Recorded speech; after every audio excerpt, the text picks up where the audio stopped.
Bright Duty. Every student matters. Integration of princely states was also a big question for India.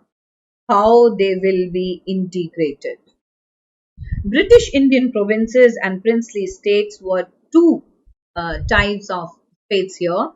Like British Indian provinces were directly under the control of British government, and princely states were ruled by prince, and prince accepted British supremacy and enjoyed some form of control over the internal affairs. And this was scaled paramount terrain for the British crown. And here you could see the red are British provinces and yellow are princely states. But there was problem also. Like what kind of problems we had? Paramountcy of the British crown over princely states would lapse after the end of British rule in India, and that was quite obvious. And 565 princely states would have three options after getting independent. Now there were three choices for the states: either join in India, or join in Pakistan, or remain independent. So it was all dependent on the choice of the states. Now most of the princes decided to remain independent. This was the first declaration by the ruler of Travancore. Indian independence was aimed at unity, self-determination and democracy. In most of the princely states, governments were run in a non-democratic manner. The government of India was against a possible division. Here you could say Mr. Nehru and his cabinet. Now, government's approach was guided by three considerations. The people of most of the princely states wanted to become part of the Indian Union. The government was ready to give autonomy to some regions. In the backdrop of partition, the integration and consolidation of territorial boundaries of the nation and assumed supreme importance. Now, Kashmir problem. It was a big problem, still it is, and Kashmir accedes to India. Let's see how. The Kashmir issue is always seen as a major issue between India and Pakistan. And J&K comprises three social political regions: Jammu, a mix of foothills and plains; Kashmir, heart of Kashmir region; Ladakh, mountainous region with very little population, which is equally divided into Buddhist and Muslims. Before 1947, Jammu and Kashmir was a princely state, and the state was having majority population of Muslims. But Hari Singh, the ruler, was a Hindu ruler of the state. In October 1947, Pakistan sent tribal infiltration to its side to capture Kashmir. This forced Hari Singh to ask for Indian military help. Indian army successfully drove out infiltrators from Kashmir Valley, and Hari Singh signed an instrument of accession, one with the government of India, and it was agreed that once the situation will be normalized, the views of the people of Jammu and Kashmir will be ascertained about their future, and India agreed to future and India maintain the autonomy of Jammu and Kashmir. Now, an interim administration. The Indian Army reached Kashmir on the morning of October 27. As I said, like Hari Singh wanted India to help him. So how it helped it?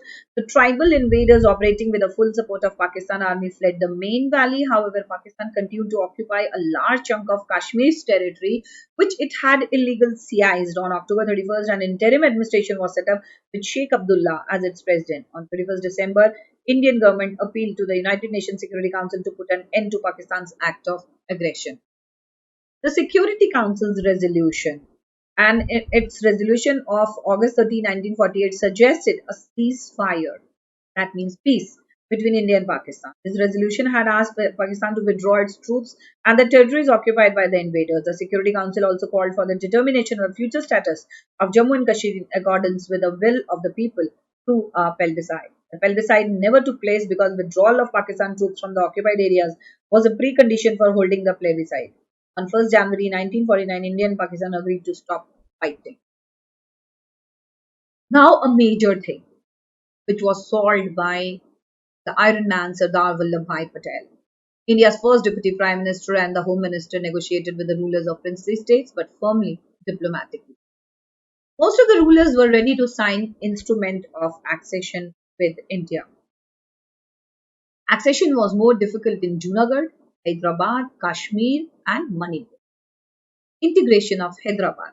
It was the largest of the princely states. Nizam, the ruler of Hyderabad, was one of the world's richest men, and Nizam wanted an independent status for Hyderabad. Nizam signed standstill agreement with India in November 19. And people of Hyderabad started agitation against Nizam. And Hyderabad town was the center of the movement, and the peasantry of Telangana was in the forefront of the agitation. Now, agitation was led by communists and the Hyderabad Congress, so the Nizam responded by unleashing a paramilitary force known as Razakars, and non-Muslims were the main targets of Nizam. In September 1948, Indian army moved to Hyderabad and Nizam surrendered after a few days of fighting. This led to the accession of Hyderabad into India, and that was Operation Polo. Now, integration of Manipur. Bodhchandra Singh, the Manipur Maharaj, signed instrument of accession with India, and people of Manipur was against accession. Election in Manipur due to public pressure, and then state became a constitutional monarchy in June 1948. Then Manipur is the first part of India to hold an election based on universal adult franchise. That means the people, those who were according to voters' age, and this was the first Indian state to hold the elections. And sharp differences on merger in the Legislative Assembly, and state Congress supported and others opposed.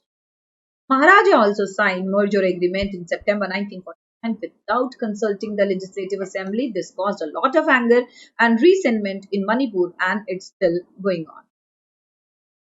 Next is the Pondicherry's merger with India. The Union Territory of Pondicherry, called now Puducherry, comprises the former French establishments, and in South India. The French had converted Puducherry into a flourishing trading center late in the 17th century. The British, when they were powerful in India, could easily capture Puducherry. However, they let the French continue with these possessions in India. With the India's independence in 1947, the urge for freedom in the French settlements also become more pronounced. On August 15, 1947, the citizens held a public meeting in Puducherry and declared their wish in favor of merger with India. India and France agreed to hold a referendum in which people were to say whether or not they agreed with the Puducherry's merger with India, but the conditions created by some mischievous elements spoiled the possibility of a free and fair poll. In 1951, the French government officially communicated to India that there were difficulties in holding a referendum. So, fresh negotiations with French resulted in a joint declaration made on October 13, 1950.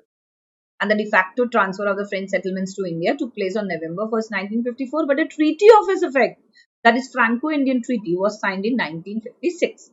Now, Goa, it was volunteers of free Goa after independence. The government of India tried to persuade Portuguese to hand over Goa, Daman and Diu to India, but they were not ready to do so. So there was Operation Vijay and Goa's liberation. Goa was liberated and made a union territory along with Daman and Diu in May 1897, and Goa became a state of the Indian Union, and Daman and Diu stayed as a separate union territory.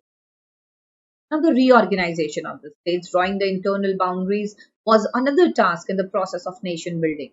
Now, linguistic and cultural plurality of India could be reflected without affecting national unity.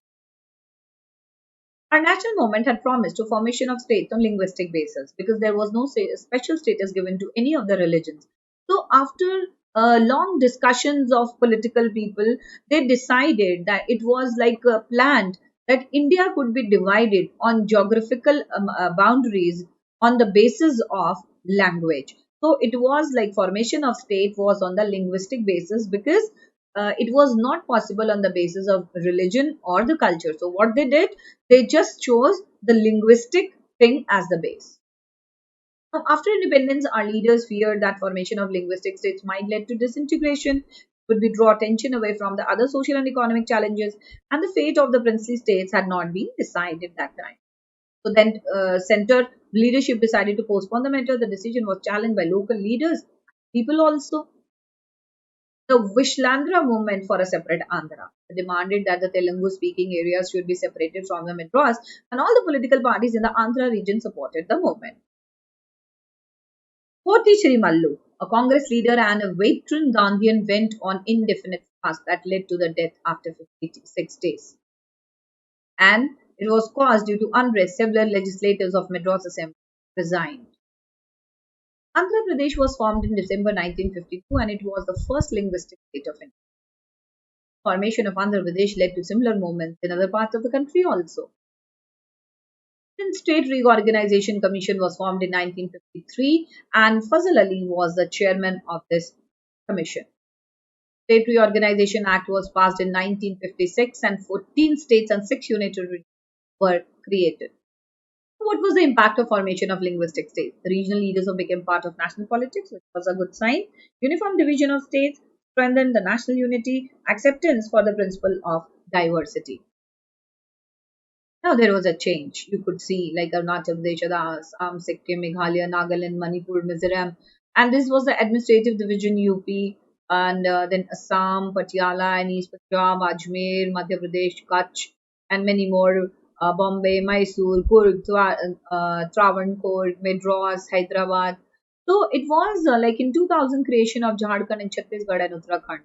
And in 1956, state reorganization takes effect, and 14 states and 6 union territories. In 66, Punjab split into a smaller Punjab and a new Haryana state and Chandigarh union territory.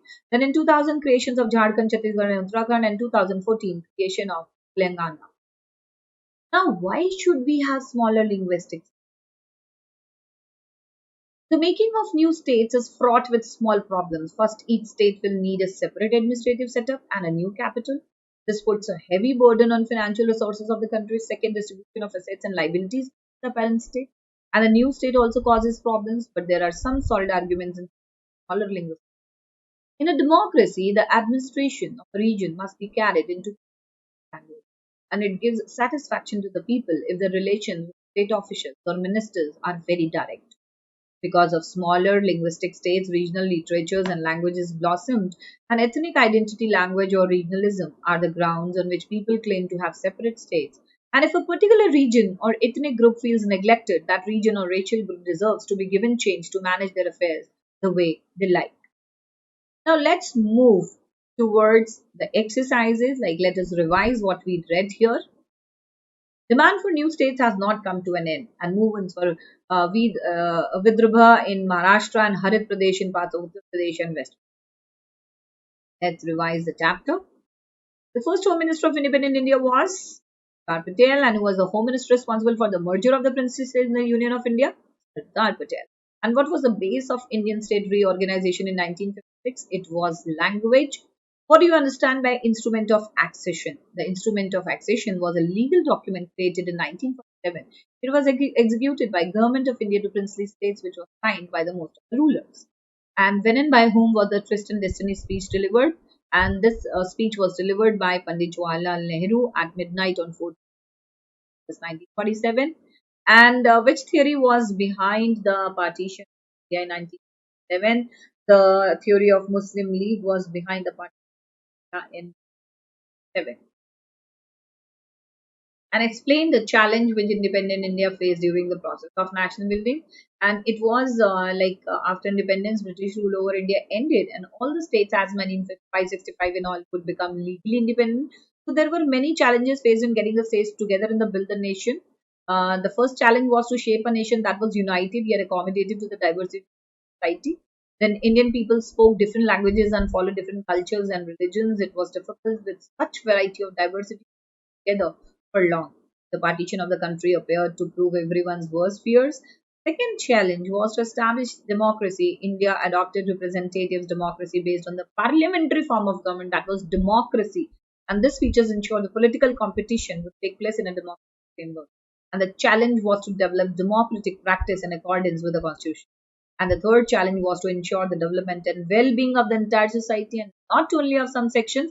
The constitution clearly laid down the principle of equality and some protection to to socially disadvantaged groups and religious and cultural communities. Last question. The princely state Manipur accession with the Indian government. The Maharaja of Manipur, Bodha Chandra Singh, signed the instrument of accession with the Indian government on the assurance that the intel autonomy of Manipur would be maintained.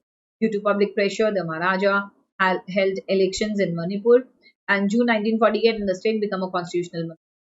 Manipur was the first part of India to hold an election based on universal adult franchise. The Legislative Assembly of Manipur showed sharp differences in the question of merger of Manipur with India, and the state congress wanted the merger. Other political parties were opposed to this, and the government of India succeeded in pressurizing the Maharaja into signing a merger agreement in September 1949 without consulting the elected Legislative Assembly of Manipur, and this caused a lot of anger and resentment. That's it for the chapter. Hopefully, you all have understood the concept. It is a very interesting chapter. I hope you will see the video very carefully and please refer your book as well. And it will be really, really helpful to understand your chapter.